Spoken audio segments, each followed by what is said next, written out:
आप मेरे दामाद हो, इस नाते से आपको मेरे यहाँ मेरे नगर में जाना चाहिए।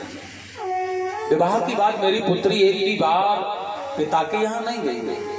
मैं चाहता हूँ कि आप इसे लेकर के पधार हैं। मामनी चमन ने कहा है हम आपके यहाँ पधार तो जाएंगे, लेकिन एक शर्त पर आएंगे। हम तुम्हारे यहाँ आकर के एक यज्ञ का आयोजन करेंगे और उस यज्ञ में अश्विनी कुमारों को यज्ञ का भाग देंगे। लेकिन सरियाती महाराज ने कहा है प्रभु जी, ये देवराज इंद्र अगर क्रोधित हो गए तो फिर कौन संभालेगा? मुनिवर संत महामुनि चमन ने कहा है देवताओं की फिक्र मत करो आप, और राजा इंद्र की फिक्र भी मत करो, क्योंकि उसे मैं देखभाल दूंगा, वो मेरी जिम्मेदारी है। तुम बस कह दो कि हाँ यज्ञ कराया जाएगा। सरियाती महाराज ने कह दिया यज्ञ कराने में कोई आपत्ति नहीं, यज्ञ होगा। और देखिएगा सुकन्या के साथ में आकर के सरियाती के नगर में चमन मुनि ने यज्ञ किया। अश्विनी कुमारों को मित्र होने के कारण पहले ही बुला लिया गया। देवराज इंद्र अपनी सभा के सहित पधारे यज्ञ में। आकाश मार्ग से दिखा है अश्विनी कुमार वहां बैठे हुए हैं, क्रोध करने लगे। बताओ तुम्हें यज्ञ में आने का भाग किसने दिया? तुम लोग यज्ञ में पधारे क्यों? अपने वज्र के साथ जब उन पर प्रहार करने का साहस इंद्र ने किया, मामुनि चमन ने अपनी योग शक्ति से आकाश मंडल में इंद्र देवता को स्थित कर दिया। अब तो न चल सकता है न कुछ कर सकता है, बेचारा लटका हुआ है। देवताओं ने मिन्नती की है इसे, ऐसा मत करें, ये देवताओं के राजा हैं। जब तो ये यज्ञ में नहीं आएंगे कैसे पूर्ण किया जाए इस यज्ञ को? आने दो महाराज। चमन मुनि ने कहा मैं ऐसा बिल्कुल भी नहीं करना चाहता, लेकिन बशर्त है मैं इन अश्विनी कुमारों को यज्ञ में भाग अवश्य दूंगा। कारण क्या है? अश्विनी कुमारों को यज्ञ में भाग ये देवता लोग क्यों नहीं देते? कारण था क्योंकि यह अश्विनी कुमार जो हैं देवताओं की वैद्यगिरी किया करते हैं। कहने का तात्पर्य है जब युद्ध होता है घायल देवता होते हैं, उनको मरहम लगा करके उनकी डॉक्टरी का कार्य करते हैं, इसलिए इन्हें यज्ञ में भाग नहीं देते।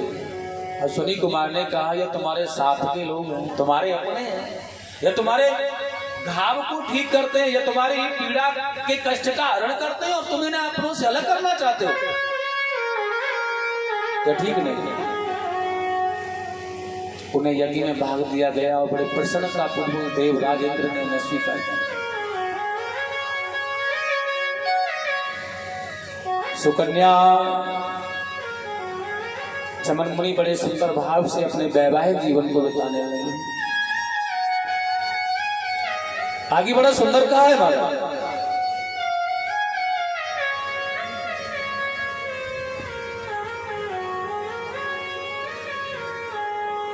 सुखदेव स्वामी ने राजा भक्त अम्बरीश की कथा को बड़े दिव्य भाव से सुनाया। राजी महाराज ने यहाँ पर बड़ा सुंदर लिखा है कि अम्बरीश महाराज की बहुत बड़ी गाथा है। कैसे महाराज हैं अम्बरीश, कैसे राजा हैं ये अम्बरीश।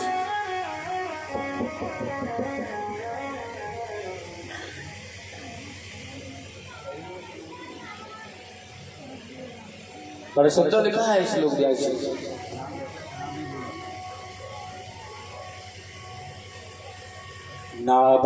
नाभागादम्बरीशो अनुभू महाभागवती कृति श्री कृष्ण गोविंद हरे मुरारी। श्री कृष्ण गोविंद हरे मुरारी, हरे मुरारी। हे नाथ नारायण वासुदेवा, हे नाथ नारायण वासुदेवा।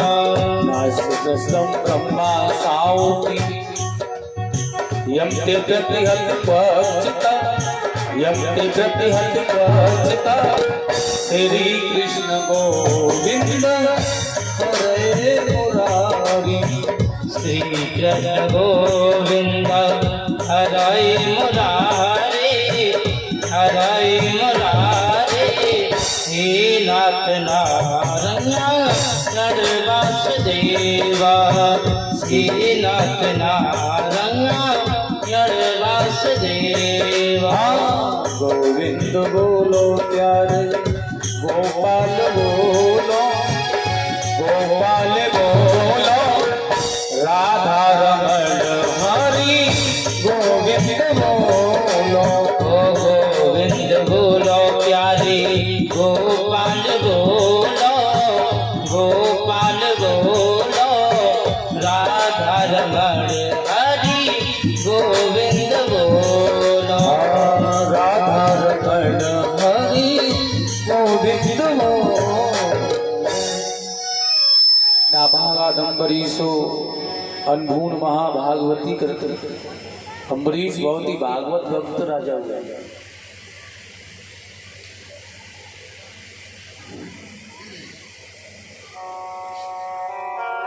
बड़ी निष्ठा से अपने राज्य का पालन करते हैं।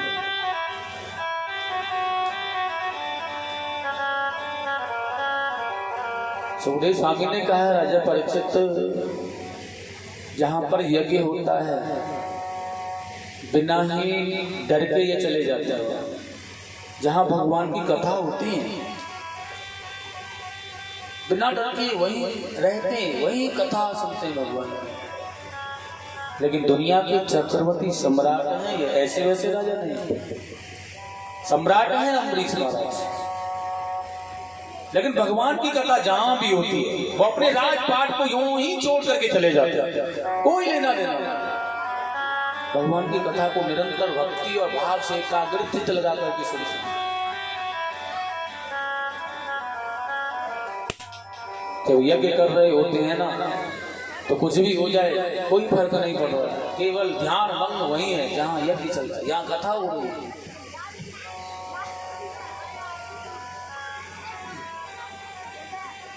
परीक्षित जी महाराज ने प्रश्न किया है, गुरुदेव आप हमें एक बात बताएं, यह चक्रवर्ती सम्राट अम्बरीश महाराज जब महीनों महीनों तक अपने राज्य की सीमा से गायब हो जाते हैं, कथाएं सुनते रहते हैं, संतों की सेवा करते रहते हैं, तो क्या उन्हें बिल्कुल भी डर नहीं लगता? क्योंकि वो सम्राट हैं और सम्राट के तो अनन्य शत्रु होते हैं ना, उन्हें अपने राज्य का कोई भय नहीं लगता कि कोई भी राजा आकर के आक्रमण कर दे। सुखदेव जी ने मुस्कुरा करके कहा, राजा परीक्षित, ये अम्बरीश महाराज के राज्य की सुरक्षा कौन करता जानते हो आप? कौन करता है भगवान? सुखदेव जी ने कहा, ये अम्बरीश के राज्य की सुरक्षा करने वाले हैं भगवान के सुदर्शन चक्र। महाअस्त्रों का महानायक है ये सुदर्शन। और जहां पर सुदर्शन रक्षक हो जिसका, वहां शत्रु मृत्यु को पाने आएगा। इसलिए कोई भी नहीं, साहस भी नहीं करता, किसी की मजाल नहीं है कि आंख उठा करके देख नहीं पाए महाराज सम्राट अम्बरीश के राज्य को, इसलिए निर्भय रहते हैं वो। लेकिन यह निर्भय होने का मतलब भी उन्हीं का बल, उन्हीं की प्रताप, उन्हीं की तपस्या है। जो ऐसे अनन्य तेजस्मयी भक्त हैं, ऐसा आनंदमय भाव है उनके अंदर कि स्वयं भगवान का सुदर्शन उनकी रक्षा कर रहा है। ठाकुर जी की बड़ी कृपा उनके ऊपर है। देवताओं की सभा में एक बार चर्चाएं होने लगी, संसार में सबसे ज्यादा बढ़कर के भक्ति किसकी है? कौन है ऐसा राजा? नारद जी ने कह दिया, संसार में तो देवताओं से भी बड़ा प्रताप बढ़ने वाला है। देवराज इंद्र भी जिसके सामने फीके हैं, वो तो एक ही राजा है और वह है महाराज अम्बरीश। देवराज इंद्र को बड़ा बुरा लगा। मतलब स्वर्गाधिपति महाराज देवता देवराज इंद्र को मृत्युलोक के रहने वाले महाराज अम्बरीश की गाथाएं तो गाई जा रही हैं, लेकिन उनके विषय में कोई कुछ नहीं कह रहा है।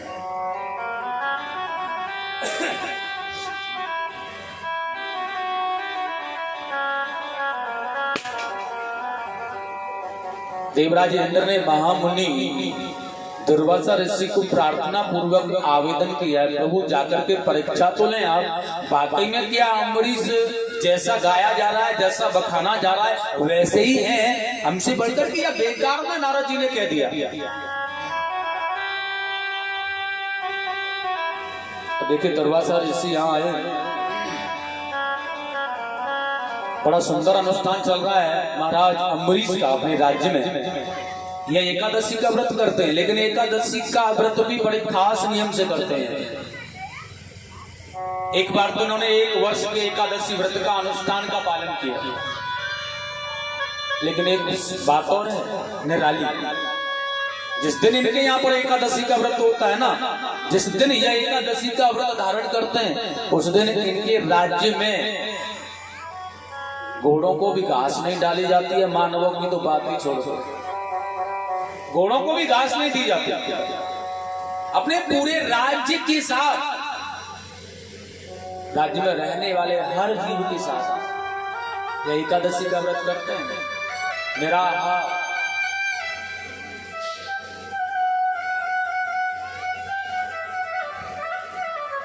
और 1 वर्ष के एकादशी का व्रत का अनुष्ठान पालन कर लिया इन्होंने।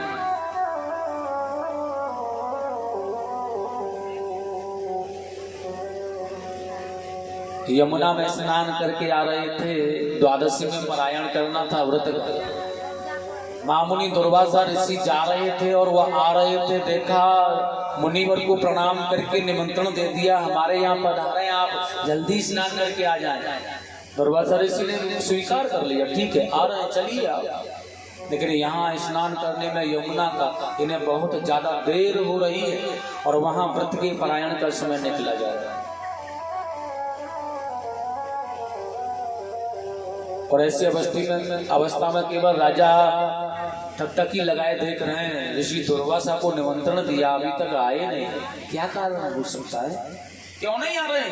ब्राह्मणों ने कहा महाराज आप व्रत का पारायण कीजिए, अन्यथा यह व्रत निष्फल हो जाएगा, इसका कोई यश कोई फल नहीं मिलेगा। दुर्वासा ऋषि ने कहा मैं निमंत्रण दिए हुए ब्राह्मण से पहले व्रत का पारायण कैसे करूं?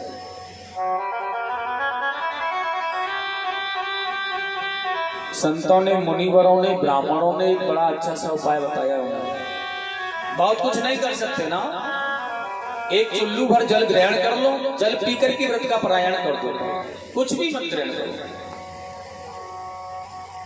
और एक वो चुल्लू भर जल कितना हो सकता है?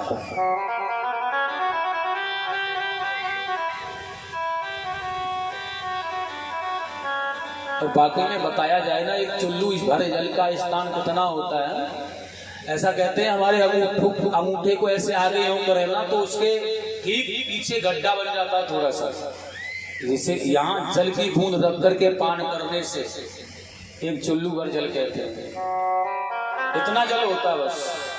वह ग्रहण करने जा ही रहे थे, ऋषि दुर्वासा आ गए, अरे मूर्ख राजा, बहुत बड़ा वेदांती और बड़ा ज्ञानी बनता है तू अपने आप में, लेकिन तू यह नहीं जानता कि किसी ब्राह्मण को, संत को न्योता देने के बाद उससे पहले तू पारायण करने चला है, तू तो बहुत बड़ा पापी है, इसलिए मैं तुझे छोड़ने वाला नहीं हूं। और तूने दुर्वासा जैसे महायोगी से पंगा लिया है, इसलिए आज अपने जटाओं को खड़ा पृथ्वी पर डाल दिया, जहां से कृत्या नाम की दैत्यनी पैदा हो गई। और यह कृत्या नाम की जो पापनी राक्षसी है, ये अम्बरीश महाराज की ओर झपटने लगी।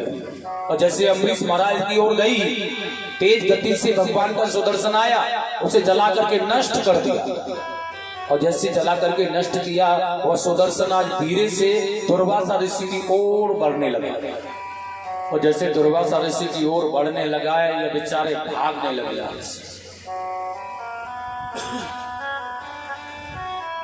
अब सुदर्शन चक्र पीछे जा रहा है, या आगे आगे भाग रहा है।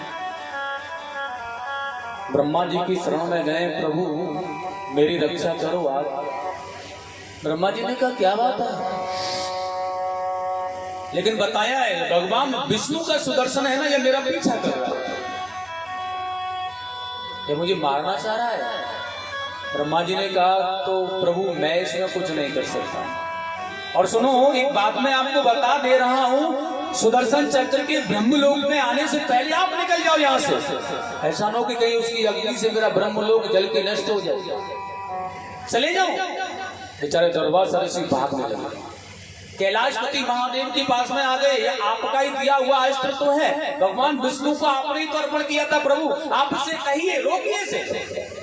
लेकिन भोले बाबा ने कहा मेरे पास था जब था, लेकिन मैंने दे दिया। अब ये मेरी बात नहीं मानता है। मैं भी कुछ भी कहूं, लेकिन मेरा कोई आदेश नहीं चल सकता इस पर। और मुझे तो स्वयं डर लग रहा है दुर्वासा ऋषि मुनिवर, मुझे स्वयं खतरा है कि वह आप अगर मेरे स्थान से सुदर्शन के आने से पहले नहीं गए तो यह मेरा पर्वत पिघल के कहीं नष्ट न हो जाए। जाइए। दुर्वासा ऋषि भागने लगे। ये भागते भागते आज भगवान श्री हरि वैकुंठवासी के चरणों में गिर पड़े। भगवान ने हृदय से लगा लिया उठा करके। क्या बात है। दुर्वासा ऋषि ने कहा भगवान बात तो बाद में होती रहेगी, लेकिन पहले मुझे आप बचाइए। किससे? ये आपका सुदर्शन मेरा पीछा करता हुआ रहा है, जब मुझे मारना चाह रहा है। लेकिन सुदर्शन की बात को सुना है, क्यों पीछा कर रहा है ये तुम्हारा? अब देखा है अम्बरीश का अपमान करके आए हैं। अम्बरीश के जैसे भक्त का अपमान किया है इन्होंने। हाथ जोड़ करके भगवान विष्णु दुर्वासा ऋषि से कहने लगे आज, हे भगवान, हे ऋषिवर, और कोई आगे काम होगा तो मैं तुम्हारा अवश्य करूंगा, लेकिन इस समय मैं विवश हूं, मैं कुछ नहीं कर सकता हूं।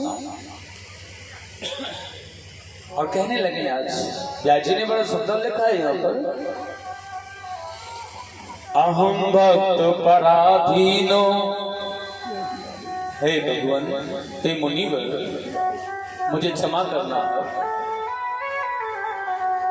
अहम भक्त पराधीनो हय स्तुत तंत्र एवं ध्वज, श्री कृष्ण गोविंद हरे मुरारे। श्री कृष्ण गोविंद हरे मुरारे, हे नाथ नारायण वासुदेवा। साधु ग्रस्तम हृदयो, मुनिवर,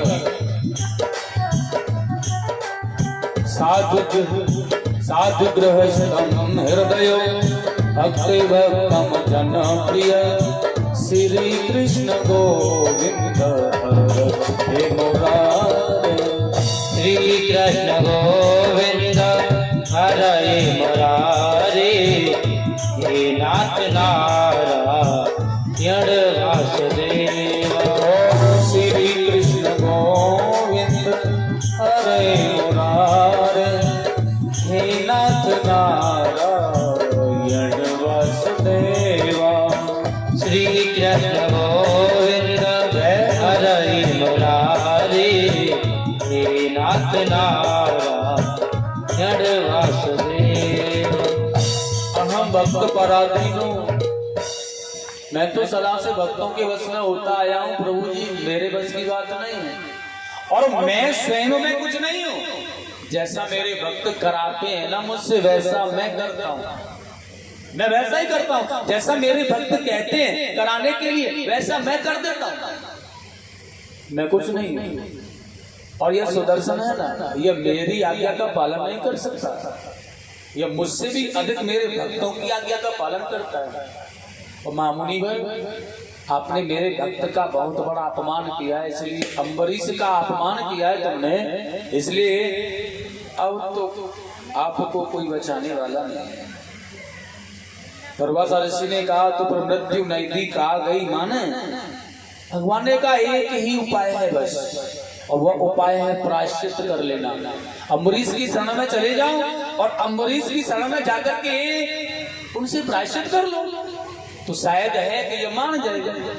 दुर्वासा ऋषि भागते भागते गए और जाकर के महामुनि दुर्वासा अम्बरीश के चरणों में गिर पड़े। हृदय से लगाकर उठा लिया, भगवान आप मुझे पाप का भागी क्यों बना रहे? चरणों को धोया। दुर्वासा ऋषि ने कहा ये कौन गलती करता है, किसने गलती की है, ये बाद में हिसाब किताब करेंगे, लेकिन पहले ये सुदर्शन चक्र को तो रोको। लेकिन आज पीछे दुर्वासा ऋषि खड़े हुए हैं, आगे अम्बरीश महाराज खड़े हुए हैं, हाथ जोड़ करके महामुनि अम्बरीश जी भगवान सुदर्शन को प्रार्थना कर रहे हैं, प्रभु जी आपकी तेजाब अग्नि